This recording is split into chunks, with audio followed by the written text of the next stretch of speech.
Hello guys. Yes, बहुत दिन के बाद ये वीडियो आ रही है।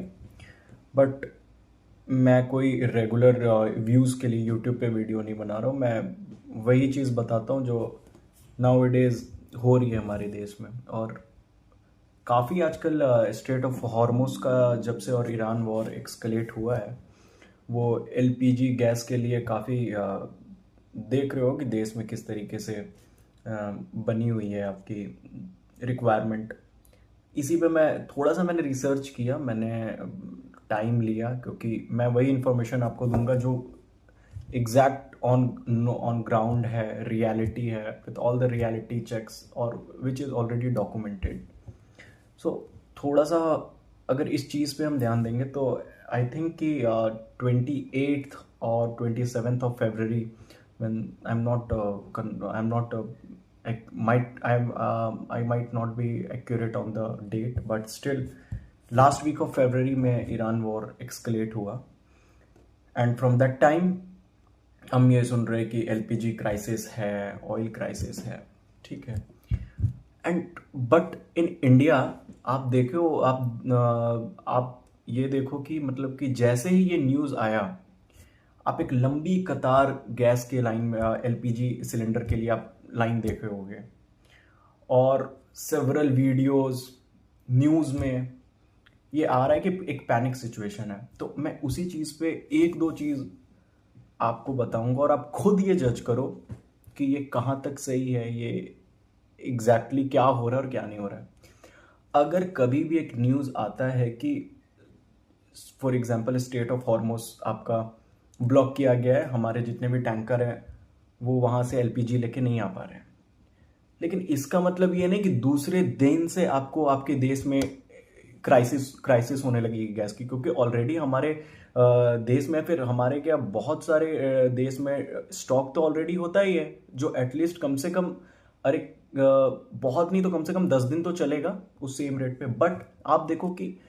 जैसे ये न्यूज़ आया उसके दूसरे दिन से एक लंबी लंबी कतार सिलेंडर की, आप देखोगे एक सिलेंडर की लाइन लगी हुई है, वीडियोज आ रहे हैं। न्यूज़ चैनल की तो बात छोड़ो, news channel they will only say from where they are getting paid, they will only take their their part and they will explain, they will just कि मेरे को जहाँ से पैसा मिला मेरे को उनकी न्यूज़ चलानी है, क्योंकि मेरे को टीआरपी है, मेरे को उससे पैसा आ रहा है। अब आप एक ये देखो, दूसरी चीज़ मैं ये बताना हूँ, एक तो मैंने आपको बता दिया कि न्यूज़ आया नहीं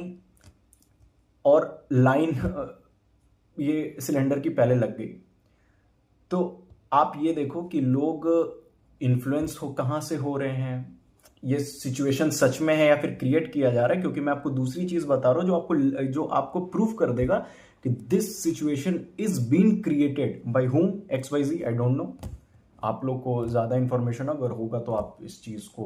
एक्सक्लेट करो, क्योंकि भाई एज एन इंडियन हमारी भी रिस्पॉन्सिबिलिटी तो है कुछ एटलीस्ट सच को सामने लाने की। अब मैं दूसरा सिचुएशन आपको ये बता रहा हूं कि फॉर एग्जाम्पल, दूसरी चीज मैं आपको जो बता रहा हूं, आप उस चीज को खुद से रिलेट, आप उस चीज को खुद से एनालाइज करना और बताना कि ये सही है या नहीं है। एज पर डॉक्यूमेंटेड रिकॉर्ड्स हमारे देश इंडिया में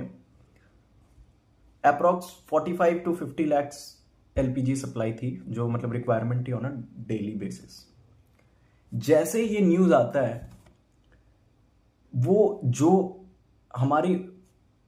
इंडिविजुअली नीड, मतलब कि एक पूरे देश में एक एवरेज चल रहा है कि 45 to 50 लाख सिलेंडर की रोज हमें सप्लाई करनी है। बट जैसे ये न्यूज आता है वो आंकड़ा बढ़कर सीधे 75 lakhs पे चला जाता है। इसका मतलब मेरे को अगर एक से मेरा काम चल रहा है, सालों से चल रहा है, सालों से चल रहा है, लेकिन सडन मेरे को 3 रिक्वायरमेंट अगर आती है तो उसका सीधा सा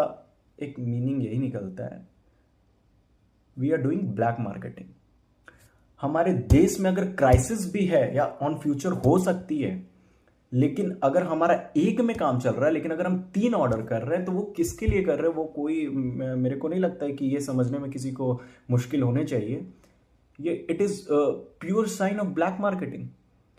कि भाई मेरे को एक चाहिए, एक से अपना काम हो गया, दो मैं एडिशनल में रखा हूं क्योंकि यहाँ पे क्राइसिस जैसे ही होगा मैं 800 का सिलेंडर 1600 1700 1800 बेचूंगा, अपना प्रॉफिट बुक करूंगा, देश भाड़ में जाए, मेरे को कोई मतलब नहीं है। बस हाँ, मेरे को कोई भी ऐसा पॉइंट मिले जहाँ पे कि अपने गवर्नमेंट को क्रिटिसाइज करना है, मैं खुद से सामने आऊंगा, वीडियो बनाऊंगा, न्यूज़ के माध्यम से करूंगा या फिर जो भी करूंगा, but I will not blame myself because it is not my responsibility, it is government responsibility to take care of their nation and being an Indian और being an individual citizen of our country we don't give it a damn देश कहाँ हो, देश की हालत क्या हो, but my only agenda is to book my profit, to keep myself in profit, to keep myself fully financially ready and don't care कि अगर किसी को 800 में सिलेंडर मिल रहा है लेकिन उसके घर में सच में अर्जेंट है, उसको चाहिए, तो मैं उसे 1600 में दूंगा भाई, क्योंकि मेरे को नहीं मतलब है ना, मेरे को तो अपने देखना है, अपने परिवार देखनी है, मेरी 1000 ख्वाहिशें खुद है कि जो पूरी नहीं हो पा रही, तभी तो मैं ब्लैक मार्केटिंग कर रहा हूँ ना। ये चीज़ आपको मैं हमेशा हर वीडियो में पहले भी बोला हूँ और मैं आपको ये एक बार फिर से बोल रहा हूँ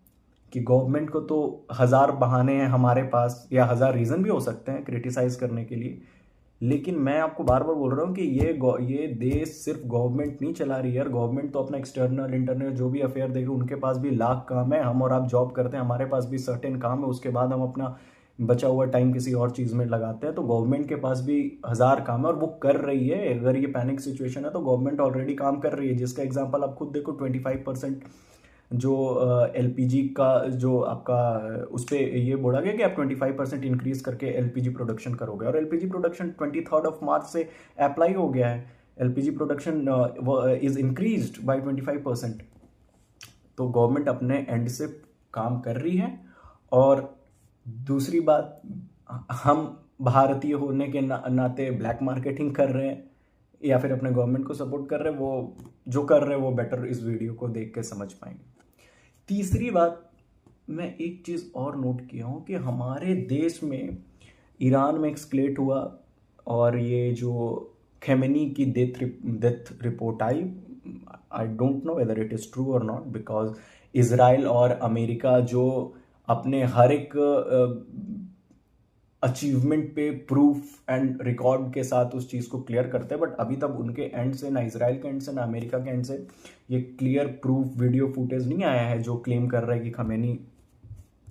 is now dead, but it doesn't matter. अब ये क्वेश्चन ये है कि हमारे खमेनी ईरान में मरा, आंसू हमारे देश में निकल रही है, पता नहीं क्यों निकल रही है। ऑपरेशन सिंदूर के टाइम मुझे नहीं दिखा था ये किसी भी इतनी वीडियोस, ऑपरेशन सिंदूर, पहलगाम अटैक, उरी अटैक या फिर जितने भी अटैक हमारे देश में हुए, मुझे तो ये लोग पता नहीं वहाँ उस टाइम कहाँ चले जाते हैं, उस टाइम उनके आँख से आंसू नहीं आती है। दूसरी बात, बहुत लोग रो रहे थे ईरान के खमेनी के डेथ पर और बार बार हमारे गवर्नमेंट को बोल रहे थे कि why our government is not taking any stand on Iran Israel America war. But दो तीन दिन पहले पाकिस्तान में एक प्रेस कॉन्फ्रेंस आसिम मुनीर ने कंडक्ट किया, आप जाके देखना यूट्यूब पे अवेलेबल है, और वहाँ पे उसने एडमिट किया कि जो भी हमारे देश में ईरान के प्रेमी रो रहे हैं या बहुत प्यार उमड़ रहा है सूफी मुस्लिम के लिए, सॉरी सिया मुस्लिम के लिए, क्योंकि ईरान 80-85% पॉपुलेशन सिया मुस्लिम है, तो जिनको ईरान से ज़्यादा प्रेम हो रहा है या फिर उनके लिए ज़्यादा आंसू निकल रहे हैं या फिर उनके फेवर में ज़्यादा बात कर रहे हो, it will not be allowed in Pakistan. If you think Iran is better, if you think you are in love with Iran, you are free to go with Iran. और मेरे को समझ नहीं आया ये स्टेटमेंट आसिम मुनीर ने पाकिस्तान में दिया और आंसू यहाँ रुक गई यार हमारे भारत में। अब आप ये देख सकते हो, सोच सकते हो, आपके पास बहुत सोर्सेज है, बहुत दिमाग है, मेरे से तो ज़्यादा ही होगा, तो आप खुद ही एनालाइज करो कि ये सब एक प्री प्लान्ड है या सच में कहाँ से। अगर पाकिस्तान के प्रेस कॉन्फ्रेंस में आसिम मुनीर के कहने के बाद अगर भारत में आंसू रुक रही है, तो फिर आप सोचो कि जो लोग के आंसू बह रही है उनके खाने पीने की फंडिंग भी कहाँ से आती होगी, ये आप सोच सकते हो। बाकी एट लास्ट मैं वही कहूँगा, देश के साथ रहो, देश के साथ रहो यार। अपना देश है, इसी धरती से हमें जो भी मिला है, रहने को, खाने को, पहनने को, हमारे इसी देश से मिला है। तो कम से कम देश के साथ तो गद्दारी, ये कहीं भी, ये किसी भी आप रिलीजन में करो, जो हमारा अन्नदाता है, जहाँ से हमने हर कुछ हासिल किया, उसके साथ अगर हम गद्दारी करेंगे तो फिर एक टाइम तो हमें जाना ही है, आज नहीं तो कल। फिर वहाँ का भी आप देख लो कि वहाँ पे भी आपको क्या बोलना है, या फिर इंडिविजुअली आप अपने घर में भी आपके जो बच्चे हैं, पेरेंट्स हैं, आप खुद फिर उनको लॉयल्टी का लेक्चर नहीं देना if you are yourself not loyal with your nation. Thank you. जय हिंद, जय भारत।